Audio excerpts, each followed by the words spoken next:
ನಮಸ್ತೆ ವೀಕ್ಷಕರೇ, ಎಲ್ಲರೂ ಸೂಪರ್ ಆಗಿದ್ದಾರೆ ಅಂದ್ಕೊಳ್ತೀನಿ. ಇವತ್ತಿನ ಸಂಚಿಕೆಗೆ ನಿಮಗೆಲ್ಲ ಸ್ವಾಗತ. ಇವತ್ತಿಂದ ನಾವು ಟಿ ವಿ ಎಸ್ಸಲ್ಲಿ ಹೊಸದಾಗಿ ಲಾಂಚ್ ಮಾಡಿರೋ ಇ ವಿ ಇದೆಯಲ್ಲ ಅದ್ರ ಬಗ್ಗೆ ನೋಡ್ಲಿಕ್ಕೆ ಬಂದಿದ್ದೀವಿ. ಇದು ಟಿ ವಿ ಎಸ್ ಆರ್ಬಿಟರ್ ಅಂದ್ಬಿಟ್ಟು ಹಿಂದೆ ಕಾಣಿಸ್ತಾ ಇರುತ್ತೆ ಬೈಕು. ಅದ್ರ ಬಗ್ಗೆ ಇವತ್ತು ತಿಳ್ಕೊಳ್ಳಿ ಬಂದಿರೋದು. ಡಿಸೈನ್ ಯಾವ ಥರ ಇದೆ, ಆಮೇಲೆ ಬೂಟ್ ಸ್ಪೇಸ್ ಎಷ್ಟಿದೆ, ಆಮೇಲೆ ಏನೇನು ಫೀಚರ್ಸ್ ಕೊಟ್ಟಿದ್ದಾರೆ, ಇದ್ರ ಬಗ್ಗೆ ನಾವು ತಿಳ್ಕೊಳ್ಳೋಣ.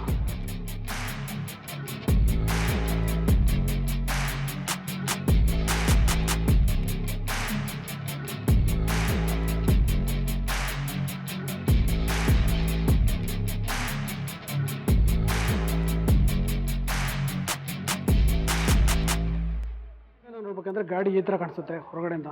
ಡಿಸೈನು ಚೆನ್ನಾಗಿ ಮಾಡಿದ್ದಾರೆ, ಸೂಪರಾಗಿದೆ. ಇದ್ರದ್ದು ಒಂದೊಂದು ಫೀಚರ್ ಬಗ್ಗೆ ಹೇಳ್ತೀನಿ ನಾನು. ಡಿಸೈನ್ ಆಗಿರ್ಬೋದು, ಆಮೇಲೆ ಹೆಡ್ಲೈಟು, ಆಮೇಲೆ ಮುಂದೆ ಕೊಟ್ಟಿರೋ DRL ಬಗ್ಗೆ. ಇಲ್ಲಿ ಬರುತ್ತೆ ಇದು ಬೂಟ್ ಸ್ಪೇಸು. ಈ ಬೂಟ್ ಸ್ಪೇಸ್ ಬಗ್ಗೆನೂ ತಿಳ್ಕೊಳ್ಳೋಣ.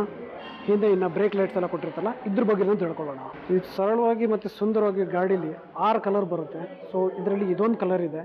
ಇವಾಗ ನೋಡ್ತಿರೋ ಗಾಡಿ ಕಲರ್ ಬಂದ್ಬಿಟ್ಟು ನಿಯಾನ್ ಸನ್ಬರ್ಸ್ಟ್ ಅಂದ್ಬಿಟ್ಟು. ಇದು ಬಿಟ್ಟು ಇದ್ರ ಜೊತೆ ಇನ್ನು 5 ಕಲರ್ ಬರುತ್ತೆ. ಅದು stellar silver, cosmic titanium, Martian copper, lunar grey, stratos blue ಅಂದ್ಬಿಟ್ಟು. ಎಲ್ಲ ಕಲರ್ ಗಾಡಿಗಳು ಕೂಡ ತುಂಬ ಚೆನ್ನಾಗಿ ಕಾಣಿಸುತ್ತವೆ. ಈ ಆ್ಯಂಗಲಲ್ಲಿ ಇದು ಬಂದ್ಬಿಟ್ಟು ನೋಡಿ, ಸ್ಕ್ವೇರಲ್ಲಿ ಮಾಡಿದ್ರೆ ತುಂಬ ಚೆನ್ನಾಗಿ ಕಾಣಿಸುತ್ತೆ. ಇದು ಬಂದ್ಬಿಟ್ಟು ಈ ಪಾರ್ಟ್ ಇದೆಯಲ್ಲ, ಇದು ಒಂಥರ ಥರ ನಿಮಗೆ ಕಾಣಿಸುತ್ತೆ.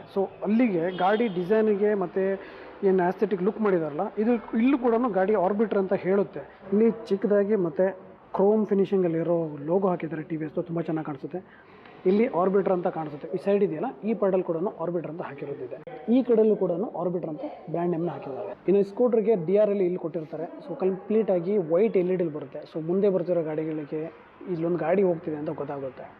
LED ಲೈಟ್ ಕೊಟ್ಟಿದ್ದಾರೆ. ಇದು ಕಾಂಬಿನೇಷನ್ ಲೈಟ್ ಅಂತ ಕೊಡ್ತಾರೆ. ಅದೇನಂತಂದರೆ ಇಲ್ಲಿ ಮತ್ತು ಇಲ್ಲಿ 2 LED ಲೈಟ್ ಇದೆ. ಇದ್ರ ಫೋಕಸ್ ಬಂದ್ಬಿಟ್ಟು ಚೆನ್ನಾಗಿರುತ್ತೆ ಅಂತ ಅಂದ್ಕೊಂಡಿದ್ದೀನಿ. ನೈಟಲ್ಲಿ ನೋಡಿದಾಗಲೇ ಗೊತ್ತಾಗುತ್ತೆ. ಬಟ್ ಇವಾಗಂತೂ ತುಂಬ ಫೋಕಸ್ ಆಗಿದೆ, ಕಣ್ಣಿಗೆ ಹಂಗೆ ಕೊಕ್ಕುತ್ತೆ. ಇದು ನಂಬರ್ ಪ್ಲೇಟ್ಗೆ ಅಂತ ಕೊಟ್ಟಿರೋದು. ಇನ್ನು ಹಿಂದ್ಗಡೆ ನಿಮಗೆ ಬ್ರೇಕ್ ಲೈಟ್ ಅಂತ ಹೇಳ್ಬೋದು. ಇದನ್ನು ಇದು ಕೂಡ ಅಷ್ಟೇ LED ಕೊಟ್ಟಿದ್ದಾರೆ. ತುಂಬ ಚೆನ್ನಾಗಿ ಗ್ಲೋ ಹೋಗುತ್ತೆ. ಮೇಲ್ಗಡೆ TVS ಅಂತ ಚಿಕ್ಕದಾಗಿ ಹಾಕಿದ್ದಾರೆ. ಹಿಂದ್ಗಡೆ ಕುತ್ಕೊಂಡವರಿಗೆ ಗ್ರಿಪ್ ಇರಲಿ ಅಂದ್ಬಿಟ್ಟು ಕೊಟ್ಟಿರೋದು. ತುಂಬ ಸ್ಟರ್ಡಿಯಾಗಿದೆ, ಗಟ್ಟಿಯಾಗಿದೆ. ಇಲ್ಲಿ ನಿಮಗೆ ಒಂಥರ ಪರ್ಪಲ್ ಕಲರ್ ಇದೆ, ನಿಯಾನ್ ಕಲರು, ಆಮೇಲೆ ಬ್ಲ್ಯಾಕಲ್ಲಿ ಬ್ಯಾಟ್ರಿ ಬೇ ಅಂತ ಇಲ್ಲಿ ಚಿಕ್ಕದಾಗಿ ಹಾಕಿದ್ದಾರೆ ಕೂಡ. ತುಂಬ ಮಿನಿಮಲಿಸ್ಟ್ ಡಿಸೈನ್ ಆಗಿರೋದು ಒಂದನ್ನು ಹಾಕಿದ್ದಾರೆ. ತುಂಬ ಜಾಸ್ತಿ ಏನು ಅನ್ಸಲ್ಲ, ಸಟಲ್ ಆಗಿದೆ. ಆಮೇಲೆ ಪುಟ್ರಷ್ಟು ಇಲ್ಲಿ ಬರುತ್ತೆ. ಇದು ಕೂಡ ಚೆನ್ನಾಗಿದೆ. ಆಮೇಲೆ ಇದನ್ನ ಬೇಡ ಅಂತ ಹೇಳಿ ಒಳಗಡೆ ಹಾಕ್ಬೋದು. ಬೇರೆ ಗಾಡೀಲಿ ಬರುತ್ತೆ ಅದು, ಇದರಲ್ಲೇನು ಹೊಸದಂತಲ್ಲ. ಇದೊಂದು ಹುಕ್ ಇಲ್ಲಿ ಕೊಟ್ಟಿದ್ದಾರೆ, ಚೆನ್ನಾಗಿರೋ ಜಾಗದಲ್ಲಿ ಪ್ಲೇಸ್ಮೆಂಟ್ ಮಾಡಿದ್ದಾರೆ ಬೇರೆ ಗಾಡಿಗಳ ಥರನೇ. ಆಮೇಲೆ ಇಲ್ಲಿ ಚಾರ್ಜಿಂಗ್ ಪಾಯಿಂಟ್ ಇದೆ. ಇದು ಚಾರ್ಜಿಂಗ್ ಪಾಯಿಂಟ್ ಇರುತ್ತೆ. ಇಲ್ಲಿ ಕೀ ಇಗ್ನಿಷನು, ನೀವು ಈ ಕಡೆ ಆನು, ಆಮೇಲೆ ಹೆಲ್ಮೆಟು ಅಥವಾ ಬೂಟ್ ಸ್ಪೇಸ್ ಇಲ್ಲ, ಅದನ್ನ ಓಪನ್ ಮಾಡಲಿಕ್ಕೆ ಈ ಕಡೆ ಟರ್ನ್ ಮಾಡ್ಕೋಬೇಕಾಗುತ್ತೆ. ಚಿಕ್ಕದಾಗಿ ಇಲ್ಲೊಂದು ಪೌಚ್ ಕೊಟ್ಟಿದ್ದಾರೆ. ಇಲ್ಲೇನಂತಂದರೆ ನೀವು ಮೊಬೈಲ್ನ ಚಾರ್ಜ್ಗೆ ಹಾಕೊಬೋದು. ಗಾಡಿ ಓಡಿಸ್ತಾ ಇರ್ಬೇಕಾದ್ರೆ ಮೊಬೈಲ್ನ ಇಟ್ಕೊಳ್ಳೋದು ಇದೆಲ್ಲ ಮಾಡ್ಬೋದು. ಆಮೇಲೆ ಚಾರ್ಜ್ ಕೂಡ ಹಾಕೋಬೋದು. ಚಾರ್ಜ್ ಆಗಲಿ ಅಂದ್ಬಿಟ್ಟು ಇದ್ರ ಮೇಲ್ಗಡೆನೇ ಇಲ್ಲಿ ನಿಮಗೆ ಒಂದು ಪೋರ್ಟ್ ಕೊಟ್ಟಿದ್ದಾರೆ. ಈ USB ಪೋರ್ಟ್ ಬಂದ್ಬಿಟ್ಟು Type 3 ಥರ ಇದೆ. ಇನ್ನು ಕುತ್ಕೊಂಡಾಗ ಈ ಪೋರ್ಷನ್ ಇದೆಯಲ್ಲ, ಇಲ್ಲಿ ನೋಡಿ, ಇದಕ್ಕೆ ಇಲ್ಲಿ ಸ್ವಲ್ಪ ಬೆಂಡ್ ಮಾಡಿರೋದ್ರಿಂದ ಕಾಲು ಇಲ್ಲಿ ಟಚ್ ಆಗೋಲ್ಲ. ಇವಾಗ ಇವ್ರು ಕುತ್ಕೊಂಡಿರೋರು ಸುಮಾರು ಒಂದು 5 ಅಡಿ 7 ಇಂಚ್ ಇದ್ದಾರೆ. ಅವ್ರ ಕಾಲಿಗೆ ಇಲ್ಲಿ ಟಚ್ ಆಗೋಲ್ಲ. ಸ್ವಲ್ಪ ಜಾಸ್ತಿ ಹೈಟ್ ಇರೋರು ಕೂಡ ಕುತ್ಕೊಂಡ್ರೂ ಟಚ್ ಆಗೋಲ್ಲ. ಆ ಥರ ಚೆನ್ನಾಗಿ ಡಿಸೈನ್ ಮಾಡಿದ್ದಾರೆ. ಮತ್ತು ಇಲ್ಲಿ ಫೂಟರ್ಸ್ ಕೂಡ ಎಂಟೈರ್ ಫೂಟ್ ಕೂಡ ಇಲ್ಲಿ ನಿಮ್ಗೆ ಕರೆಕ್ಟಾಗಿ ಇಟ್ಕೊಳ್ಳಿಕ್ಕಾಗುತ್ತೆ. ಇನ್ನು ಮಿರರು ಲೆಫ್ಟಲ್ಲಿ ರೈಟಲ್ಲಿ TVSಲ್ಲಿ ಮುಂಚಿಂದನೂ ಮಿರರ್ ಬಗ್ಗೆ ಯಾವತ್ತೂ ಇಶ್ಯೂಸ್ ಇಲ್ಲ. ಹಿಂದೆ ಬರ್ತಿರೋ ಗಾಡಿಗಳು ಕರೆಕ್ಟಾಗಿ ಕಾಣಿಸೋ ಥರ ಮಿರರ್ನ ಅಡ್ಜಸ್ಟ್ಮೆಂಟ್ ಮಾಡಿರ್ತಾರೆ ಮತ್ತು ಅಲೈನ್ಮೆಂಟ್ ಕೂಡ ಮಾಡಿರ್ತಾರೆ. ಅದೇ ಥರ ಈ ಗಾಡಿಗೂ ಮಾಡಿದ್ದಾರೆ. ಇದ್ರ ಬಗ್ಗೆ ಜಾಸ್ತಿ ಇನ್ಫಾರ್ಮೇಷನ್ ಏನಿದೆಯಲ್ಲ, ಅದನ್ನು ಗಾಡಿ ಓಡಿಸ್ತಾ ಅಂದರೆ ರೈಡ್ ರಿವ್ಯೂ ಮಾಡಬೇಕಿದ್ರೆ ಇದ್ರ ಬಗ್ಗೆ ತುಂಬ ಚೆನ್ನಾಗಿ ಇನ್ಫಾರ್ಮೇಷನ್ ಕೊಡಲಿಕ್ಕಾಗುತ್ತೆ. ಕುತ್ಕೊಂಡಿರೋದು ಅಪ್ರೈಟ್ ಪೊಸಿಷನ್ಲಿದೆ. ಅದಕ್ಕೆ ಕಾರಣ ಹ್ಯಾಂಡಲ್ ಬಾರು, ಅದು ಕೂಡ ಅಪ್ರೈಟ್ ಪೊಸಿಷನ್ಲಿದೆ.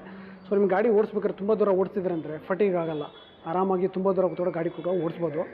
ಇನ್ನು ಗಾಡಿ ಕಂಪ್ಲೀಟಾಗಿ ಏರೋಡೈನಮಿಕ್ ಡಿಸೈನ್ ಮಾಡಿದ್ದಾರೆ. ಇಲ್ಲಿ ನೋಡ್ತಿದ್ರಲ್ಲ ನೀವು, ಇದು ವಿಂಡ್ ಬರ್ಸ್ಟ್ನ ತಡಿಲಿಕ್ಕೆ ಅಂತಲೇ ಕೊಟ್ಟಿರೋದು. ವೈಸರ್ ಇದೆ. ಇಲ್ಲಿಂದ ಗಾಳಿ ಬರ್ತಾ ಇದ್ದರೆ ಹೀಗೆ ಮೇಲ್ಗಡೆ ಹೋಗ್ಬಿಡುತ್ತೆ. ಇಲ್ಲಿ ಯಾರು ಕುತ್ಕೊಂಡಿದ್ದು ಗಾಡಿ ಓಡಿಸ್ತಾ ಇರಬೇಕಿದ್ರೆ ನೋಡಿ, ನಿಮ್ಮ ಎದೆಗೆ ಆಗಲಿ ಮುಖಕ್ಕಾಗಲಿ ಗಾಡಿ ಬಡಿಯಲ್ಲ. ಹಾಗೆ ಹೋಗ್ಬಿಡುತ್ತೆ. ಏರೋಡೈನಮಿಕ್ ಡಿಸೈನ್ ಕೂಡ ತುಂಬ ಚೆನ್ನಾಗಿ ಮತ್ತು ಕ್ಯಾಲ್ಕುಲೇಟಾಗಿ ಮಾಡಿದ್ದಾರೆ. ಇದು ಬೂಟ್ ಸ್ಪೇಸ್ ಬಗ್ಗೆನೇ ತುಂಬ ಮಾತಾಡಿದ್ದಾರೆ. ವಿಡಿಯೋಸ್ ಎಲ್ಲ ನೋಡಿದ್ರೆ ಗೊತ್ತಾಗುತ್ತೆ. ಇಲ್ಲಿ ನೋಡಿದ್ರೆ ಇವಾಗ 34 ಲೀಟರ್ ಕೊಟ್ಟಿದ್ದೀನಿ ಅಂತ ಹೇಳಿದ್ದಾರೆ. 2 ಹೆಲ್ಮೆಟ್ನ ಇಟ್ಕೊಂಡು ಅಂತ ಹೇಳಿದ್ದಾರೆ. 900 ಗ್ರಾಮ್ಸಿಂದ ಕೆಳಗಡೆ ಇರುತ್ತಲ್ವ ಆ ಥರ ಹೆಲ್ಮೆಟ್ನ, ಅಂದರೆ ಈಗ ಹಾಫ್ ಹೆಲ್ಮೆಟ್ ಬರುತ್ತಲ್ಲ ಆ ಥರ ಹೆಲ್ಮೆಟ್ನ ನೀವು 2 ಇಟ್ಕೊಬೋದು. 900 ಗ್ರಾಮು ಅಥವಾ ಅದಕ್ಕಿಂತ ಕಡಿಮೆ ಇರೋ ಹೆಲ್ಮೆಟ್ಗಳನ್ನ 2 ಹೆಲ್ಮೆಟ್ಗಳನ್ನ ನೀವು ಇದರಲ್ಲಿ ಇಟ್ಬಿಟ್ಟು ಕ್ಲೋಸ್ ಮಾಡ್ಬೋದು. ಆರಾಮಾಗಿ ಹೋಗುತ್ತೆ. ಇಲ್ಲಿ ಇಟ್ಬಿಟ್ಟು ಕ್ಲೋಸ್ ಮಾಡಿಬಿಟ್ರೆ ಕ್ಲೋಸ್ ಆಗುತ್ತೆ. 2 ಹೆಲ್ಮೆಟ್ ಇನ್ನು ಮುಂದೆ ತೊಗೊಂಡು ಹೋಗ್ತಾ ಇದ್ದರೆ ನಿಮಗೆ ಹೆಲ್ಮೆಟ್ ಇಡಲಿಕ್ಕೆ ತಲೆನೋವು ಇರೋಲ್ಲ. ಈ ಹೆಲ್ಮೆಟು 1100 ಗ್ರಾಮ್ ಪ್ಲಸ್ ಇದೆ. ಇದು ಇಲ್ಲಿ ಇದಕ್ಕೆ ಆ್ಯಕ್ಚುಲಿ ಬರಲ್ಲ, ಲಾಕ್ ಆಗಲ್ಲ ಇದು. ಇದಿಷ್ಟು ಈ ಗಾಡಿ ಬಗ್ಗೆ. ಇವಾಗ ನಿಮ್ಮ ಮನಸ್ಸಲ್ಲಿರೋ ಪ್ರಶ್ನೆ ಏನಂದರೆ ಗಾಡಿಗೆ ಎಷ್ಟಾಗುತ್ತೆ ಅಂದ್ಬಿಟ್ಟು. 99,900 ಇದ್ರ ಎಕ್ಸ್‌ಶೋರೂಮ್ ಪ್ರೈಸ್ ಆಗುತ್ತೆ. ಆನ್ ರೋಡ್ ಬಂದ್ಬಿಟ್ಟು 1,08,600. ಸೊ 1,09,000 ಅಂತಲೇ ಇಟ್ಕೊಳ್ಳಿ. ಮೈಲೇಜ್ ಎಷ್ಟು ಕೊಡುತ್ತೆ ಅದನ್ನು ಹೇಳಿ ಅಂತಲ್ವಾ. 155 ಕಿಲೋಮೀಟ್ರ್ ಅಂತ ಹೇಳ್ತಾರೆ, ಬಟ್ ನೀವು ಸಿಟಿ ಕಂಡೀಷನಲ್ಲಿ ಅಥವಾ ನಮಗಿರೋ ರೋಡ್ ಕಂಡೀಷನಿಗೆ ನೋಡಿದ್ರೆ 115ರಿಂದ 120ವರೆಗೆ ಬರುತ್ತೆ.